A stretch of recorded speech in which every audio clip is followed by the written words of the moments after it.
A poco menos de un mes de tomar posesión como presidente de los Estados Unidos, Donald Trump sigue aumentando la presión sobre el gobierno de México con los dos temas más importantes de su agenda: deportación de migrantes indocumentados y lucha contra el crimen organizado. Sus amenazas se han convertido en una de las principales preocupaciones de la presidenta Claudia Sheinbaum y, por supuesto, de su gabinete. Y es que este fin de semana Donald Trump redobló su apuesta contra el narcotráfico de nuestro país en un evento desde Phoenix, en Arizona. Además de la imposición de aranceles a los productos mexicanos, Trump reitera sus amenazas de declarar a los carteles mexicanos como grupos terroristas extranjeros y prometió también que tan pronto llegue a la Casa Blanca, día 1, va a utilizar a las agencias de inteligencia, la DEA, a las fuerzas de seguridad federales, a la patrulla fronteriza y a los servicios aduanales para deportar y desmantelar a los grupos criminales que trafican drogas en su país. I will immediately designate the cartels as foreign terrorist organizations. We're going to do it immediately. And we'll unleash the full power of federal law enforcement, ICE, Border Patrol. How good is, by the way, how good is Tom Homan, right?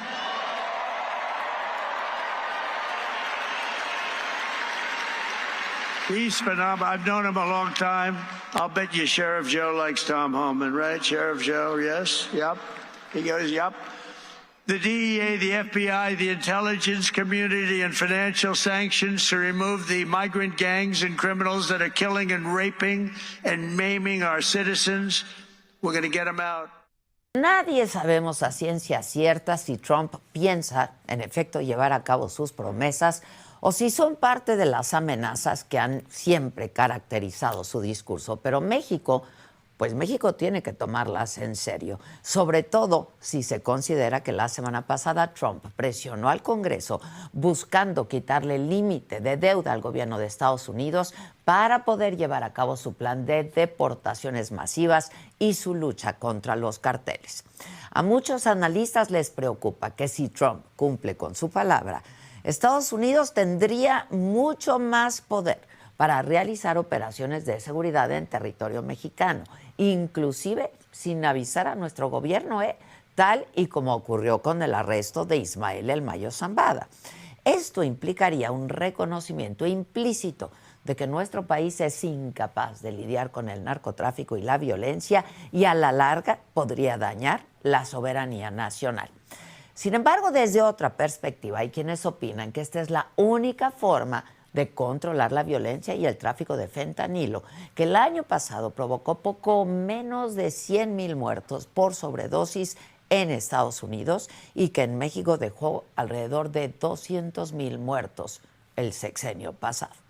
La presidenta Sheinbaum respondió inmediatamente a las amenazas de Trump, asegurando que nuestro país va a colaborar con Estados Unidos en materia de seguridad, pero dijo: México no aceptará ningún tipo de injerencismo ni intrusión en nuestra soberanía. Cuando dije lo del himno, más si osario un extraño enemigo, algunos se burlaron, pero es algo que está en el corazón de las y los mexicanos: la defensa de nuestra soberanía, de nuestra independencia.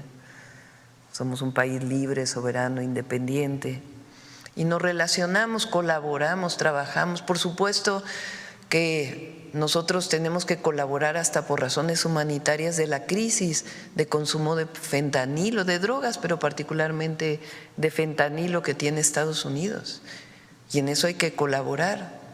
Y también pues de lo que significa la colaboración en términos de información, de trabajo conjunto para poder atender la inseguridad que se vive en México y la violencia. Pero de eso a una intervención, pues evidentemente, yo creo que si hacen una encuesta, el 99% no está de acuerdo. Y mientras tanto, nuestro país sigue luchando por frenar al cártel de Sinaloa, uno de los principales traficantes de fentanilo. Además del traslado de Omar García Harfuch a Culiacán y de grandes decomisos de drogas y de armas, esta semana Rubén Rocha Moya, gobernador de la entidad, le pidió la renuncia a Gerardo Mérida Sánchez, titular de Seguridad del Estado, para combatir la oleada de violencia que ha azotado a la región desde el 9 de septiembre y que ha dejado cerca de 600 muertos solo en los últimos 3 meses y casi 700 personas privadas de la libertad. El nuevo encargado de esta secretaría es Óscar Rentería, quien tomó posesión de su cargo en la 9ª zona militar con la presencia de García Harfuch. Todo indica que el gobierno federal está intentando sí centralizar la lucha contra el crimen e intensificar el combate contra el narcotráfico. Por esto, se espera que en las próximas semanas haya aún más cambios en la Secretaría de Seguridad. Para bien o para mal, de lo que no cabe duda es de que tanto la llegada de Claudia Sheinbaum a la presidencia como la llegada de Donald Trump a la Casa Blanca van a provocar un cambio radical en materia de seguridad.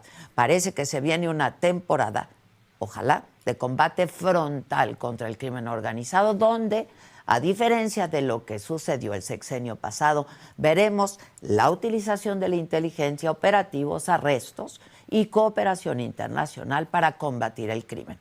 En otras palabras, se acabó la era de Biden y AMLO. Ahora comienza la era Sheinbaum y la de Trump.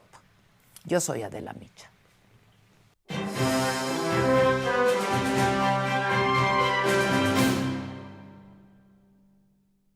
Y para hablar más de este tema, hacemos contacto vía Zoom con Adrián López, como se los había adelantado. Él es director